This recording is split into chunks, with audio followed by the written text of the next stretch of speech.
Assalamualaikum warahmatullahi wabarakatuh. Kembali lagi di Sagen Agro Channel. Terima kasih Sohib Agro yang sudah berlangganan di channel ini dan selalu mendukung kami. Bagi sohib-sohib agro yang belum berlangganan di channel ini, silakan tekan tombol subscribe dan aktifkan tombol lonceng untuk mendapatkan update video terbaru dari channel kami. Dan jangan lupa klik like, komen, dan share ya. Wassalamualaikum warahmatullahi wabarakatuh.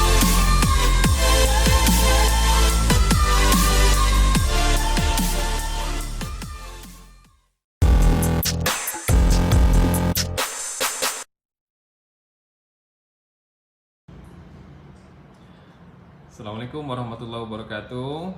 Salam sejahtera buat kita semua Sohib Agro. Nah, kali ini kita masih ditemani dengan narasumber kita yang sama, yaitu Pak J. Pelawing, salah satu dari perusahaan perkebunan.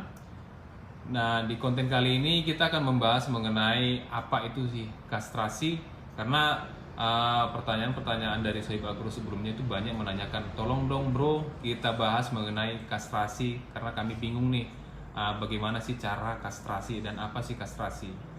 Oke. Nah, untuk itu mungkin saya akan tanyakan langsung kepada Pak J. Pelawing. Sebelumnya Pak J. Pelawing, apa sih itu kastrasi? Kastrasi itu membuang seluruh bunga pada TBM1 kelapa sawit. Itulah yang namanya kastrasi.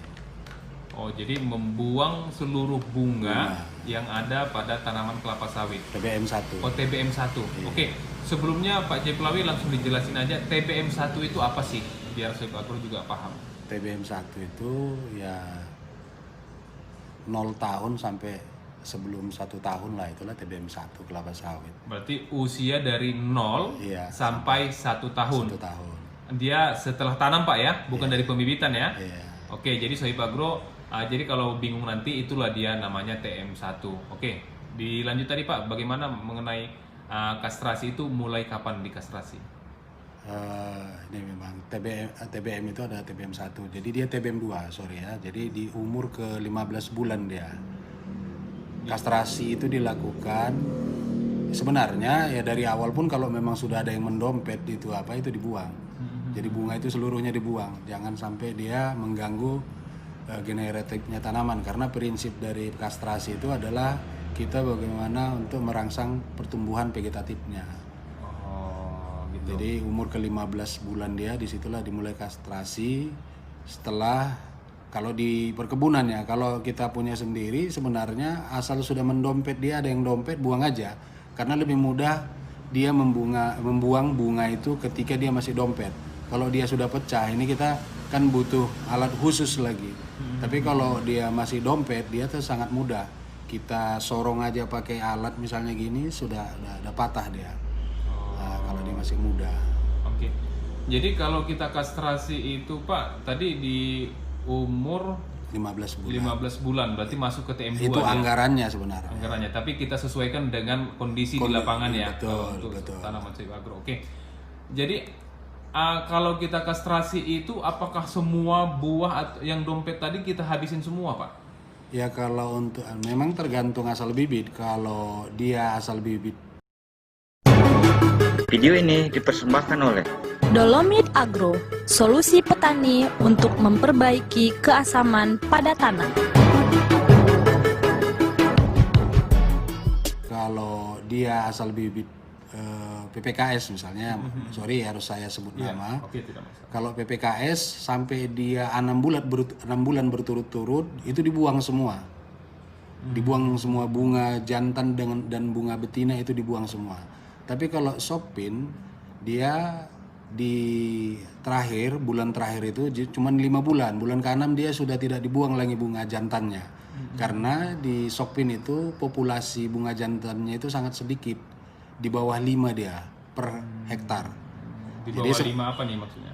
Di bawah 5 bunga per hektar. Karena sementara kelapa sawit ini kan supaya dia penyerbukannya sempurna, kita membutuhkan populasi bunga jantannya itu 5, minimal 5 dia per hektar. Jadi kalau sokpin itu kan ya paling 2,5 sampai 3 rata-rata per hektarnya. Jadi sehingganya di bulan ke-6 itu untuk sopin perlu lagi dibuang bunga jantannya. Oh, jadi di dua jenis benih tadi ini, bibit tadi ini berbeda sistem waktu kastrasinya, Pak ya. Iya. Oke, jadi Pak Pelawi, ini ada pertanyaan kita lagi. Itu tadi kan usia kastrasinya di 15 bulan nih.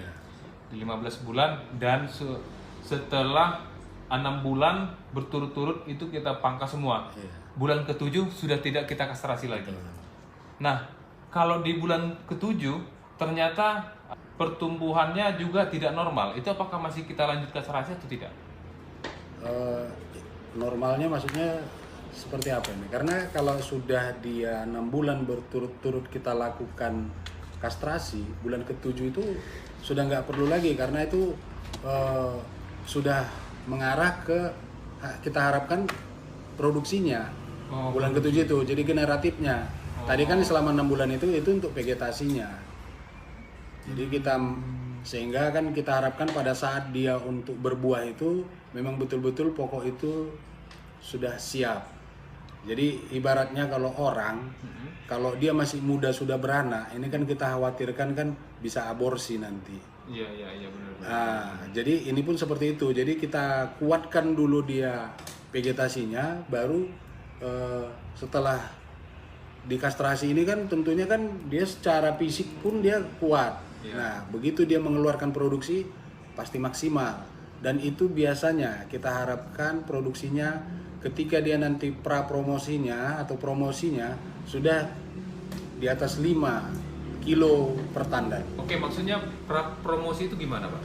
Pra promosi itu kan kalau kita promosi biasanya itu kan tanaman itu umur 3 tahun, 36 bulan. Ya. Nah, kalau maksimal kita perlakuan kastrasinya itu sebelum 3 tahun ini sudah berproduksi. Ya, ini aja kita berhitung aja 15 bulan ditambah 6 bulan berarti 21 bulan. 21 bulan dia ditambah 6 bulan, bunga yang timbul di bulan ke-7 ini kan nanti kan 6 bulan kemudian sudah dipanen. Berarti pada umur dia 27 tambah berapa tadi? 21. Nah, dia 15 tambah 6 21 berhenti. 21 tambah 6 27. Pada umur dia tanaman itu 27 atau 28 bulan, itu dia sudah bisa kita panen. Oh, Jadi dia belum promosi. Jadi promosi itu kan biasanya umur 3 tahun. 3 tahun produksi maksimal. Iya. Maksudnya sudah mulai produksi maksimal lagi. Maksimal dia. Jadi ini kan masih umur 27 atau 28 bulan dia sudah kita ambil produksinya. Oh, gitu. Itulah yang namanya pra promosi. Jadi kan kadang begini, ada pertanyaan mengenai kastrasi dari Sohib Agro begini, Pak. Ketika buah dompet dan sudah menjadi terbentuk generatifnya, buahnya itu kadang petani-petani kita kan merasa rugi untuk dibuang. Lebih bagus itu dilanjutin lagi sampai besar sehingga bisa kita panen dan langsung kita jual. Nah, kalau misalnya nih ada petani yang tidak melakukan kastrasi, apa sih dampaknya, Pak? Ya dampaknya udah pasti. Kita memang kalau melihat buah itu udah jadi kan sayang gitu kan. Makanya kastrasi itu nggak boleh membuang. Sebenarnya jangan sampai dia jadi buah. Jangan sampai jadi buah. Kalau udah jadi buah, ini pun kan mengganggu sebenarnya karena untuk membuang buah itu nggak mudah. Pasti nanti terganggu pelepah-pelepah yang lain. Itu sebenarnya dianjurkan. Tapi meskipun sudah dia menjadi buah, itu tetap kita buang. Karena kenapa? Memang secara fisik kita lihat itu udah jadi buah. Itu kan rendemennya pun belum ada sebenarnya itu. Itu satu.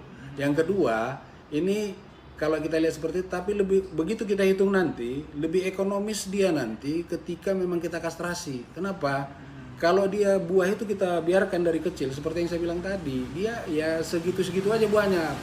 Peningkatannya sangat kecil, lambat. Kalau sudah dikastrasi, umur dia nanti 3 tahun itu udah pasti 5 kilo. Itu bisa dipastikan kalau benar kastrasinya, umur dia 3 tahun pasti dapat 5 kilo per tandan komedalnya. Iya. Oke, Pak. Jadi kalau misalnya ada nih petani kita yang sudah terlambat mengetahui kastrasi, tiba-tiba dia sudah berumur 21 bulan, maksud saya sudah berumur 21 bulan lebih nih, sudah terbentuk buah generatif nih, sudah terbentuk generatif. Tiba-tiba dia lakukan kastrasi lagi. Apakah itu ada dampaknya atau sama sekali sia-sia? Enggak sia-sia, tetap ada dampaknya, cuman tidak sebaik ketika dia memulainya 15 bulan tadi. Jadi masih dompet. Lebih baik itu masih dompet dibuang. Karena kalau kan gini, artinya kan dia untuk membentuk buah itu kan sudah mengeluarkan energi. Kan sayang energinya itu terbuang itu sebenarnya. Jadi sayang. Jadi perubahannya pun pasti nggak terlalu signifikan nantinya. Cuman tetap saja ada. Tetap saja ada pasti ya. Pasti. Jadi bagus lah. Lebih bagus terlambat daripada tidak sama sekali. Tidak sama sekali, betul. Oke, beda halnya mungkin sudah TM. Udah TM jangan lagi lah pula. Jangan lagi ya. Iya. Kalau itu udah tidak ada gunanya lagi kastrasi. Tidak ada gunanya lagi. Itu sudah terlambat Pak ya. Iya. Oke. Nah jadi ini terakhir nih pertanyaannya Pak. Berarti petani kita harus melakukan kastrasi ya Pak. Betul. Kalau tidak melakukan kastrasi, berarti pertumbuhan generatif berikutnya itu tidak akan berproduksi maksimal. Betul. Oke. Jadi terima kasih Sohib Agro. Mungkin di konten kali ini bersama Pak J. Purlawi kita cukupkan. Jadi buat Sohib Agro yang sudah mengikuti channel kita ini, terima kasih. Yang belum subscribe, mohon di subscribe dan di like, share dan komen apabila ada pertanyaan-pertanyaan yang ingin ditanyakan kepada kita. Oke, terima kasih. Assalamualaikum warahmatullahi wabarakatuh. Waalaikumsalam warahmatullahi wabarakatuh.